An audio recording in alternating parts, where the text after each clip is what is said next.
A graça e a paz do Senhor Jesus Cristo seja em sua vida, no seu lar e em seus negócios.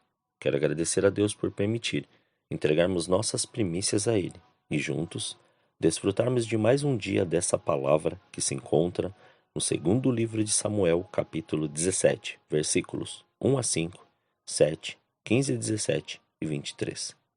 Disse Aitofel a Absalão: Deixa-me escolher 12.000 homens, e me levarei e perseguirei Davi esta noite. Irei sobre ele, pois está cansado e fraco de mãos. Eu o espantarei e fugirá todo o povo que está com ele. Então ferirei só o rei, farei tornar a ti todo o povo. Da morte do homem a quem procuras depende a volta de todos. Assim, todo o povo estará em paz. Esta palavra pareceu boa aos olhos de Absalão e aos olhos de todos os anciãos de Israel. Disse, porém, Absalão: Chamai agora o Sai, o arquita, e ouçamos também o que ele dirá. Então disse o Sai a Absalão: O conselho que Aitofel deu, desta vez não é bom.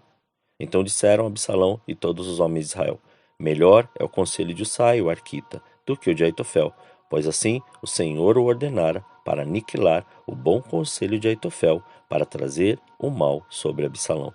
Disse Usai a Zadok e a Abiatar, sacerdotes: Assim aconselhou Aitofel a Absalão e aos anciãos de Israel. Mas assim aconselhei eu. Agora mandai apressadamente avisar Davi, dizendo: Não passes esta noite nos vales do deserto, mas passa sem falta ao outro lado, para que o rei e todo o povo que com ele está não seja destruído. Vendo Aitofel que não se havia seguido seu conselho, selou o jumento e partiu. Foi para casa, para sua cidade.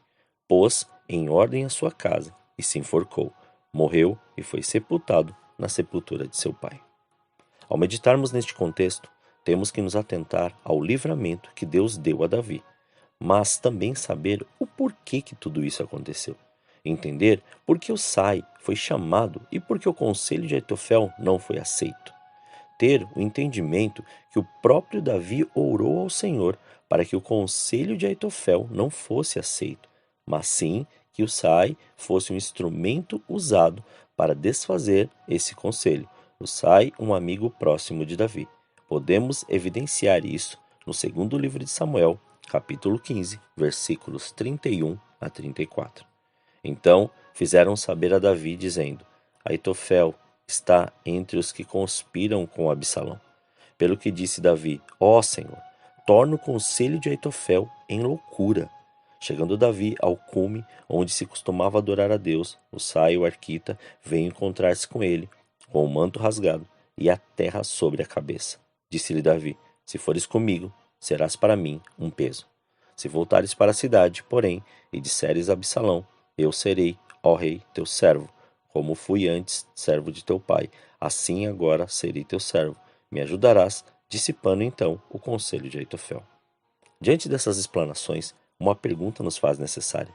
Quem era Aitofel? Por que Davi orou que seu conselho fosse desfeito? Aitofel era o amigo, o confidente, o conselheiro real, a pessoa mais próxima de Davi, portanto, mais íntimo. Conhecido como o homem mais sábio do reino, aquele que era uma espécie de boca de Deus no reinado de Davi, como lemos no segundo livro de Samuel, capítulo 16, versículo 23. Ora, o conselho de Aitofel dava naqueles dias era como resposta de Deus a uma consulta. Tal era o conselho de Aitofel, assim para Davi como para Absalão. Portanto, Aitofel era uma evidência para todos, mas algo marcou a vida dele, por uma atitude de Davi, ou seja, um pecado cometido. Não esqueça, todo pecado gera uma consequência. Aitofel era avô de Batseba, mulher de Urias, servo de Davi. Vamos aos fatos descritos no segundo livro de Samuel, capítulo 11, versículos 1 a 4, 15 e 17. Na primavera do ano seguinte, época em que os reis saem à guerra, enviou Davi a Joabe e aos seus servos com ele, e a todo Israel, que destruíram os filhos de Amon e sitiaram a Rabá. Mas Davi ficou em Jerusalém. Uma tarde, levantou-se Davi do seu leito e andava passeando no terraço do palácio real. Do terraço, viu uma mulher que se estava lavando. Era esta mulher muito formosa. Davi mandou tornar informações sobre ela. Disseram-lhe: Não é esta Batseba, filha de Eliã, mulher de Urias, o heteu? Então Davi enviou mensageiros para trazê-la. Ela veio e ele se deitou com ela. Ela já tinha se purificado da sua imundície. Então ela voltou para sua casa, escreveu na carta: Ponde Urias na frente da maior força da peleja. Então retirai-vos de trás dele, para que seja ferido e morra. Saindo os homens da cidade e pelejando com Joabe, caíram alguns do povo. Dos servos de Davi, morreu também Urias, o heteu. Quantas atitudes dessas muitos reis tiveram em vários momentos da história, mas aqui estava se tratando especificamente de Davi, sua descendência, e de Aitofel, avô de Batseba. O que Deus quer nos mostrar não é somente a consequência do pecado, mas que um assunto mal resolvido pode separar amigos íntimos e levar à morte. Davi deitou-se com Batseba. Ela engravidou. Ele tentou convencer Urias, mas sem sucesso. Mandou colocar ele na frente do combate, sabendo que seria morto. Após sua morte, tomou Batseba como esposa. Esse filho, o primeiro, morreu. Seu filho Absalão se revoltou contra ele, expôs seu pecado, deitando-se com todas as suas concubinas para todos verem. Expulsou ele do palácio e tomou seu trono. E Aitofel, o que aconteceu? Sendo ele avô e amigo íntimo de Davi, em momento nenhum foi conversar com ele, expor seus sentimentos e saber o porquê ou o que levou ele a fazer isso, mas permitiu que um sentimento de amargura entrasse em sua vida, gerando raiva e vingança. De um modo geral, a raiva define-se como um sentimento de protesto, insegurança, timidez ou frustração contra alguém ou alguma coisa que se exterioriza quando o ego se sente ferido ou ameaçado. A amargura é um sentimento ruim de sofrimento, tristeza e ressentimento. Assim como alguns alimentos deixam um sabor amargo na boca, algumas situações podem tornar a vida amarga. Guardar amargura não é bom, porque tira a alegria de vida e causa ainda mais sofrimento. E a vingança é o ato de retribuir o mal que supostamente nos foi feito. Ato de castigar o próximo pelo sofrimento ou lesão causada. Consiste na retaliação contra uma pessoa ou um grupo em resposta a algo que foi percebido ou sentido como prejudicial. Embora muitos aspectos da vingança possam lembrar o conceito de igualar as coisas, na verdade, a vingança, em geral, tem um objetivo mais destrutivo do que construtivo.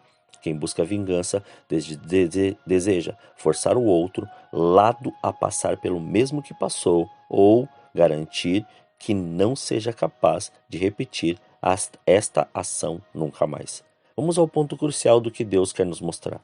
Uma ferida feita em sua alma, quando não é tratada, gera amargura.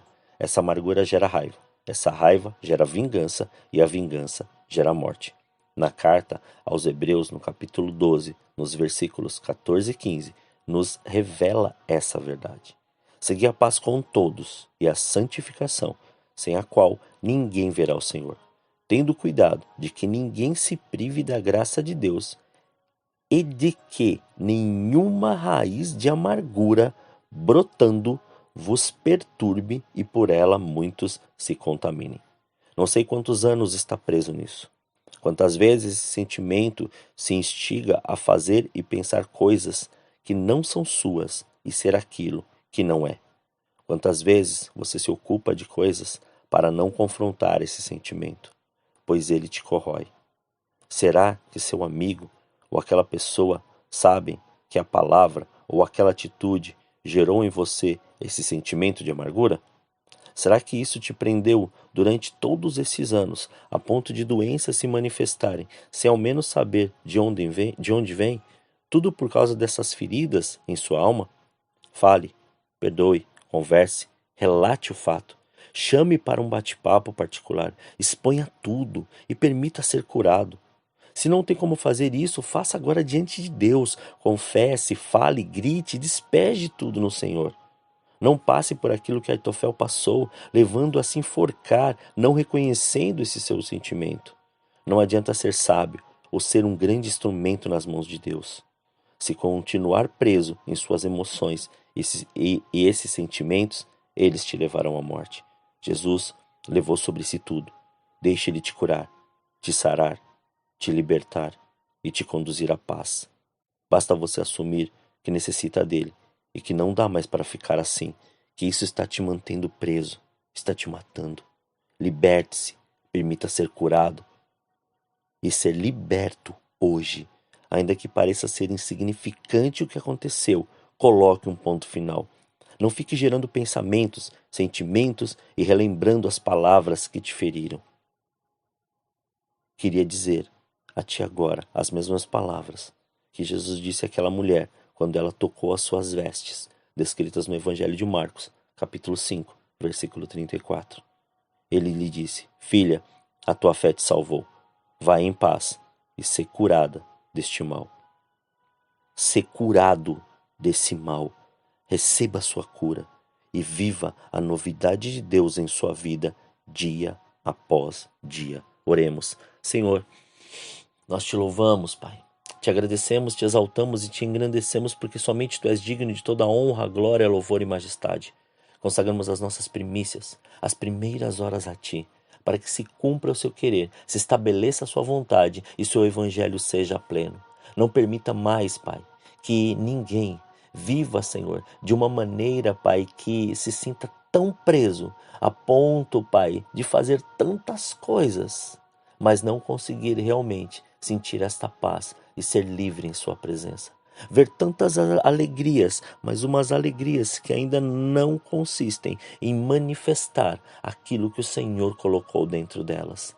Permita que essa cura, esta unção, esta presença seja revelada de uma maneira, Pai, transformadora na vida de cada um dos Teus filhos. Que o Seu amor, a Sua graça, a Sua paz sejam estabelecidos na intensidade do Seu querer e da Sua palavra. Que se cumpra, Senhor, agora, Pai, o Seu querer. Não deixe que nenhum desses sentimentos atrapalhe os Teus filhos a ponto de chegar com aquilo que aconteceu com Aitofel, mas que antes todos eles sejam completamente sarados, libertos e que esta presença faça parte da vida deles e que eles sejam este exemplo, que eles pegam cada dia mais, entendam, Senhor, que são humildes na sua face e que se arrependam diante de Ti. Graças Te damos, Pai. Muito obrigado por esse dia. Consagramos tudo aquilo que temos e tudo aquilo que somos para que se cumpra e estabeleça o Seu querer. Muito obrigado, Pai. Esta é a nossa oração em nome de Jesus, ó Senhor. Muito obrigado, Pai. Muito obrigado por este dia. Assim consagramos tudo aquilo que temos, tudo aquilo que somos, para que se cumpra e se estabeleça o Seu querer. Muito obrigado. Assim oramos em nome de Jesus. Amém.